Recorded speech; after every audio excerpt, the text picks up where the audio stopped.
Some gods were known for their cruelty and acts of betrayal that shook the foundations of the ancient world. Others earned the title of monster through violence and ambition that knew no limits. But only one figure in all of mythology took his fear and paranoia to the most literal, disturbing, and horrifying extreme imaginable. This being did not merely kill or exile his offspring.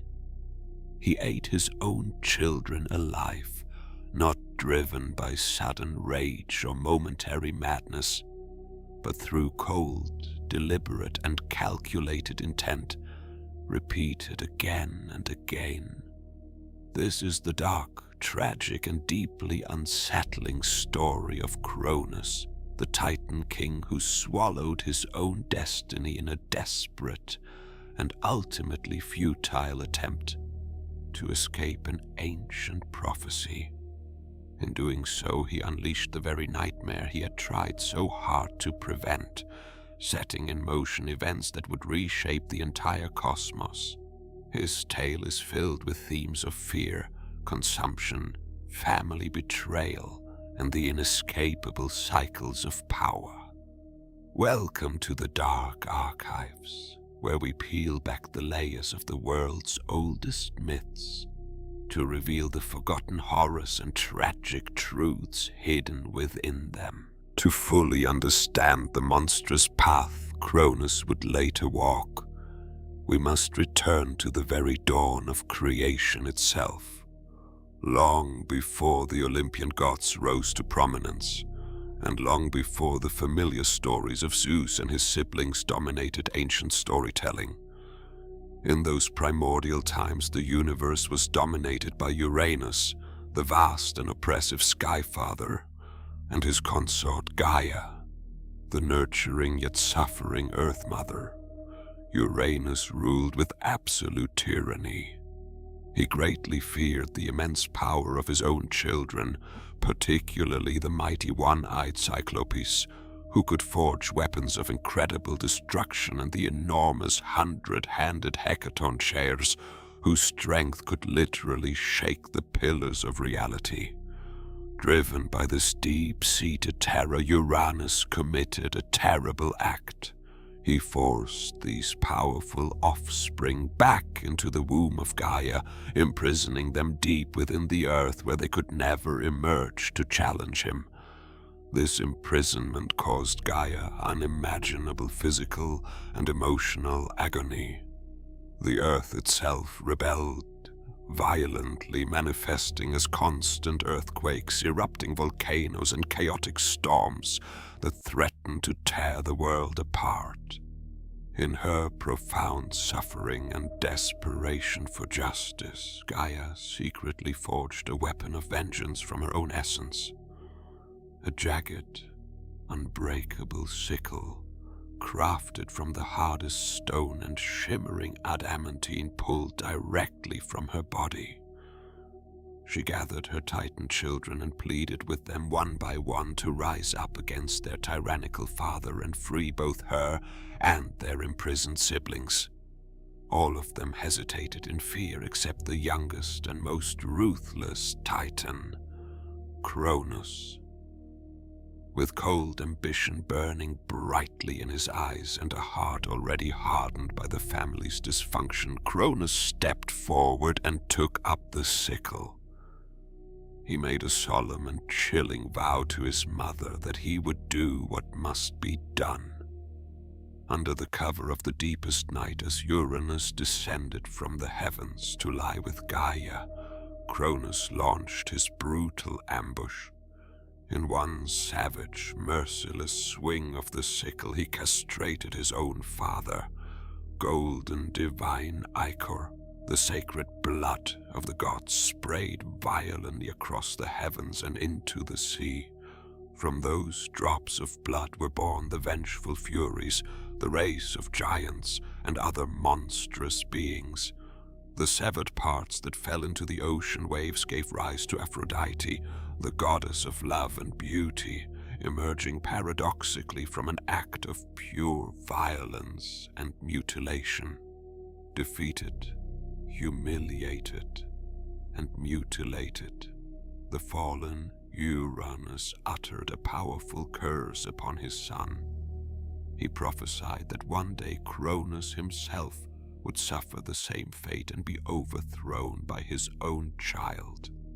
With that curse hanging over him, the sky was violently and permanently separated from the earth.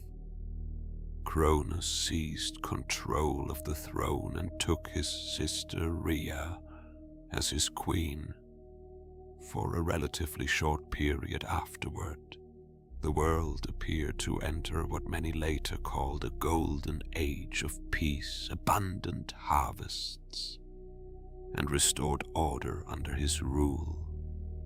Yet beneath this fragile surface of prosperity, the seed of fear planted by his father's prophecy had already begun to grow deep inside Cronus's heart, slowly twisting his mind and soul toward darkness. As the years passed and Cronus consolidated his power, the ancient prophecy that one of his own children would eventually overthrow him consumed his thoughts entirely. Having risen to the throne through betrayal and mutilation of his father, he now saw the same threat lurking in every newborn face.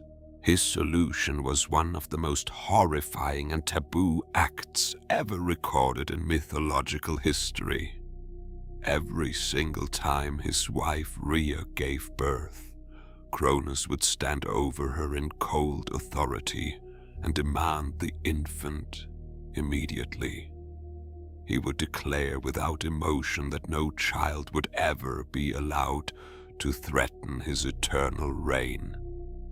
Then, without hesitation or mercy, he would snatch the glowing divine newborn and swallow it whole. The first to suffer this fate was Hestia, the gentle goddess destined to watch over the hearth and home. Still radiant and newborn, she was consumed alive. Because these were immortal divine beings, they did not perish inside him. Instead, they remained fully conscious and aware, trapped for years in eternal darkness and torment within the acidic prison of their father's stomach. Next came Demeter, who would become the powerful goddess of agriculture and fertility. She too was swallowed. Then followed Hera, future queen of the gods. Then Hades, who would one day rule the underworld. And finally Poseidon, the future master of the seas and bringer of earthquakes. 5 powerful gods, fully conscious and immortal, floating in unending psychological and physical torment inside Cronus's body. Ancient sources suggest they continued to grow in strength and rage within that living prison, silently plotting and enduring their father's betrayal. The sheer horror of this reality is almost impossible for mortal minds to fully comprehend. These were not ordinary children. They were divine entities experiencing an endless nightmare of isolation and betrayal by the very parent who should have protected them. Rhea was forced to witness each birth and disappearance in helpless agony as her children vanished one by one into Cronus's gaping maw. Her womb had become nothing more than a gateway to oblivion. Over time, her immense grief slowly transformed into a cold, unbreakable resolve and quiet fury. For a while, Cronus truly believed he had outsmarted destiny itself.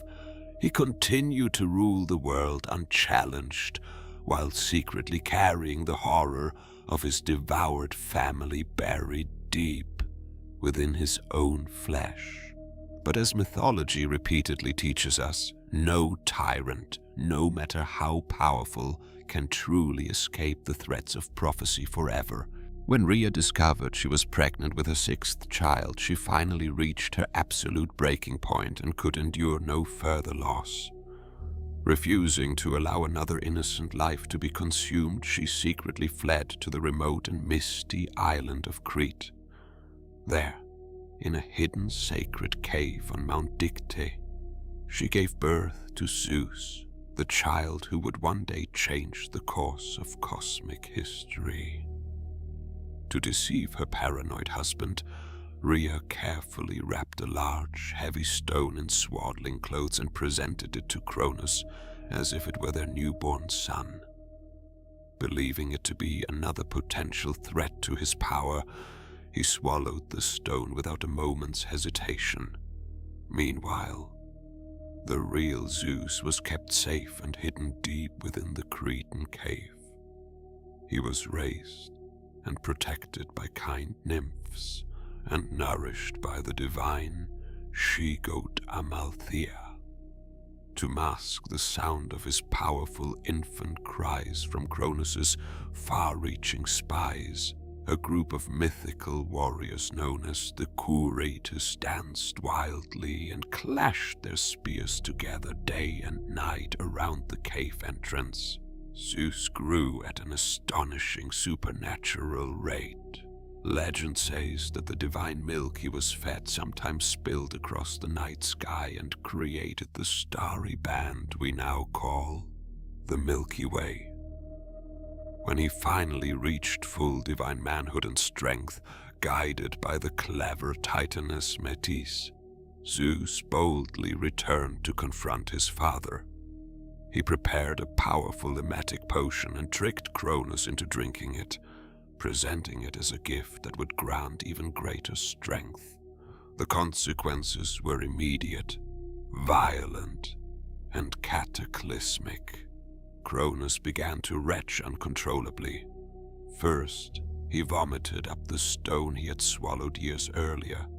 That same stone would later be placed at the Oracle of Delphi as the sacred omphalos, the symbolic navel of the world. Then, one by one, he regurgitated his 5 fully grown children, Hades, Poseidon, Hera, Demeter, and Hestia. They emerged powerful, radiant, and filled with justified fury against the father who had consumed and betrayed them for so long. The broken family, torn apart by unimaginable horror, was now reunited in shared rage and purpose. The stage was finally set for the greatest war the cosmos had ever witnessed. What followed this dramatic reunion was the legendary Titanomachy, an epic and brutal war that raged for 10 long and devastating years, nearly tearing the entire fabric of reality apart at its seams. On one side stood Cronus, leading the majority of the older Titan forces, who remained loyal to him.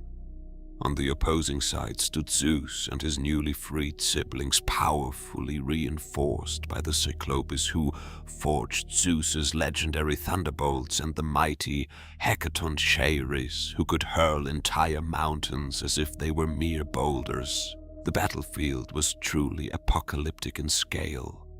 The earth convulsed with constant violent earthquakes that split continents. Seas rose into towering tsunamis that swallowed coastlines. The sky itself rained fire, lightning, and chaos. Zeus unleashed devastating storms that permanently scarred the heavens. Poseidon shattered entire regions with unstoppable waves and earthquakes. Hades summoned legions of spirits from the dead to join the fight. Cronus fought desperately with the same sickle he had once used to castrate Uranus, but years of paranoia, guilt, and inner torment had clearly weakened both his body and spirit. One by one, the Titans fell before the coordinated power of the younger gods. The strongest among them, Atlas, received a particularly harsh punishment. He was condemned to hold up the entire weight of the sky on his shoulders for all eternity. In the end, the Olympians achieved total victory. Most of the defeated Titans were cast into the darkest, most inescapable depths of Tartarus, sealed behind unbreakable gates guarded eternally by the Hecaton shears. Cronus himself was ultimately defeated and imprisoned. Some ancient accounts claim he was left chained in the abyss, while others suggest he was eventually allowed to rule in distant exile over a peaceful paradise known as the Isles of the Blessed. Regardless of the exact details, the once mighty king who had tried to swallow fate itself was broken and dethroned. The long age of the Titans had come to a bloody and thunderous end. The Olympians now reigned supreme over the cosmos. Beyond the main events of this myth lies a rich layer of hidden lore and profound symbolic meaning that makes Cronus' story even more fascinating and relevant. Cronus is frequently merged or deliberately confused with Kronos, the ancient personification of time itself. This connection is far from coincidental and carries deep philosophical weight. His entire myth serves as a timeless warning about the nature of existence. Time eventually devours all things. Children grow up and replace their parents. Empires rise only to inevitably fall. The desperate human fear of losing power and control often creates the very destruction and downfall one seeks so frantically to avoid. By trying with every fiber of his being to stop the prophecy from coming true, Cronus ironically set every single event in motion that led directly to his own overthrow. In his growing paranoia, he transformed himself into the exact kind of monster he was terrified his child would one day have to confront. There are also many lesser-known variants of this tale across different traditions. Some Roman accounts portray Saturn, the direct equivalent of Cronus, in a much more benevolent light as a god of agriculture and prosperity, who only later descended into tyranny and fear. Certain Orphic mystical traditions describe even darker and more complex cycles of divine consumption, rebirth, and cosmic renewal. Remarkably, the very stone Cronus had swallowed in deception later became the sacred omphalos at Delphi, transforming an object of trickery into one of the holiest relics in the ancient world. Priestesses would sit upon it to channel divine prophecies from the gods. This powerful story resonates far beyond the boundaries of Greek mythology alone. It echoes in countless cultures and eras throughout human history. It speaks to parents who unconsciously consume their children's futures and potential through excessive control and fear. It warns of leaders and rulers who destroy tomorrow's possibilities in their desperate attempts to cling to power today. At its deepest core, the horror of Cronus teaches us a sobering lesson. The greatest monsters are not always external threats lurking in the shadows. Sometimes they are the fathers who choose fear, control, and consumption over love and trust. In the end, the god who ate his children lost everything that truly mattered: his family, his throne, his legacy, and what remained of his soul, all because he tried so desperately to swallow and control fate itself. From that profound darkness, betrayal, and cosmic tragedy ultimately rose the complex and equally flawed age of the Olympians. Which forgotten horror or tragic figure should we explore next in the dark archives? Perhaps the bloodthirsty demon who once terrorized ancient Japan, the great serpent that devours the sun every single night, or the cunning trickster god whose lies will one day bring about the doom of the 9 realms. Share your suggestions in the comments below. If you appreciate these deep, extended dives into the shadows of mythology, please subscribe to the channel, turn on notifications, and join our growing community. Thank you for watching and for accompanying me on this journey into the terrifying heart of ancient stories. Remember, some myths were never meant to comfort us. They were meant to warn us.